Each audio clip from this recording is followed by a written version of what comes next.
పర్టికులర్గా మీ క్యారెక్టర్ చూస్తే చాలా చాలా అవి చిన్న చిన్న ఎక్స్ప్రెషన్స్, ఫేస్ ఫీలింగ్స్ అవన్నీ చాలా అంటే అరే నిజంగా ఆ పౌరుషం వచ్చినప్పుడు ఇలా ఉంటాడా, లేదంటే ఒక స్టూడెంట్ ఇంట్లో ఒక చిన్న కుర్రాడు, ముగ్గురు అన్నదమ్ములో ఆఖరివాడు ఇలా ఉంటాడా, అవన్నీ పర్టికులర్గా ఎవరన్నా అంటే ఆయన ప్రతి విషయం గుచ్చి చెప్తారా, లేదంటే మీరు ఓన్గా చేసినవా? మాకైతే చూడడానికి నిజంగా అక్కడ మీరు అన్నట్టు వంశీ కనిపించడు, ఓన్లీ మురళి అంటే ఒక అలాంటి ఫ్యామిలీలో ఉన్న కుర్రాడు ఇలానే ఉంటాడా అనే ఫీలింగ్ వచ్చింది. బట్ ఒరిజినల్ మురళి గారు ఎలా ఉంటారో మనకు పెద్దగా తెలియదు కాబట్టి.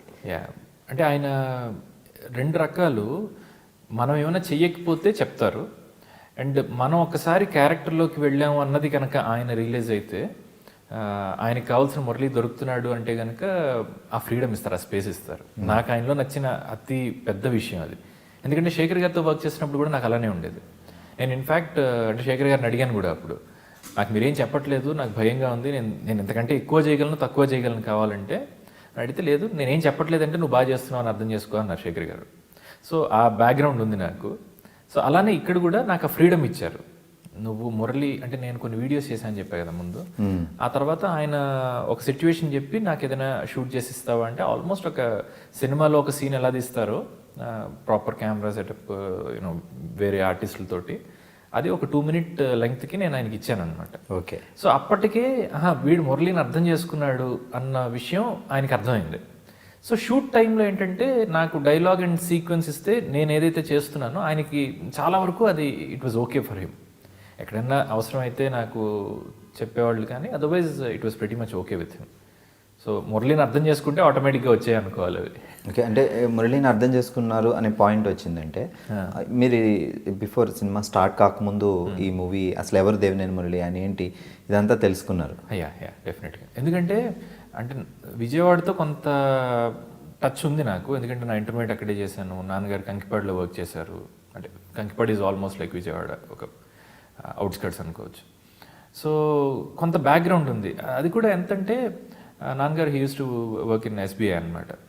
సో ఎస్బీఐలో వర్క్ చేస్తూ అక్కడ లోకల్ లీడర్స్ తోటి వాళ్ళతోటి పరిచయాలు ఉండేవి, వాళ్ళ అకౌంట్స్ ఇవన్నీ కూడా. సో అలా నెహ్రూ గారి పేరు కాస్త వినేవాడిని. ఆ తర్వాత కొన్ని బస్ షెల్టర్స్లోని గట్రా దేవినేని మురళి గారి జ్ఞాపకార్థం అని ఇలా చూస్తూ ఉండేవాళ్ళం తప్ప I had no clue absolutely. And Ranga garu was quite popular ఆ ఏరియాలో మొత్తం. సో ఆయన పేరు వినేవాడిని. మురళి పేరు నాకు అంతే తెలుసు, ఆయన జ్ఞాపకార్థం ఉన్న యూనో బస్ షెల్టర్స్ తప్ప ఇంకేం తెలియదు. బట్ ఫిల్మ్ ఈ వంగవీటి అని తెలిసిన తర్వాత నాకున్న కొంతమంది జర్నలిస్ట్ సర్కిల్లో నేను కొంతవరకు తెలుసుకోవడానికి ట్రై చేశాను. ఎందుకంటే ఇవి ఎక్కడ పుస్తకాల్లో ఉండవు, ఇంటర్నెట్లో ఎంత వెతికినా ఈ కథ దొరకదు. ఐ డోంట్ నో వై, నాకు తెలియదు. 25-30 సంవత్సరాలు అయిపోయింది ఇప్పటికీ, బట్ ఎక్కడ అది లేదు.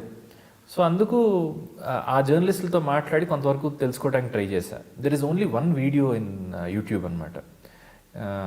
ఈయన జెండా వందనాలు చేసేవాళ్ళు, సినిమాలో కూడా అది ఉంటుంది, పగపగ సాంగ్ ఉంది దానిపైన. సో అక్కడ ఒకటి వీడియో అనుకుంటా నాకు తెలిసి. సో ఆ వీడియోని చూసి దాంట్లో ఆయన ఎలా ఉన్నాడు, మురళి గారు ఇలా ఉండేవాళ్ళు అని. అందులో కూడా ఆ ర్యాలీ ఉంటే మిగిలిన జనాలు ఎక్కువ కనిపించేవాళ్ళు, ఆయన hardly he was there for like 1 minute 1.5 minutes అంతే. బట్ దెన్ లుక్ మనం డిజైన్ చేసుకోవడానికి కానీ, కొంత చిన్న బాడీ లాంగ్వేజ్ ఏమైనా నేను అర్థం చేసుకోవడానికి కానీ కొంత హెల్ప్ అయింది. మిగిలింది ఇంకా అంటే ఆ క్యారెక్టర్ని బట్టి ఎమోషన్స్ని బట్టి అర్థం చేసుకుని వెళ్ళాను అనమాట. Okay, super. Hi, this is Vamshi Chaganti. Subscribe to iDream Media.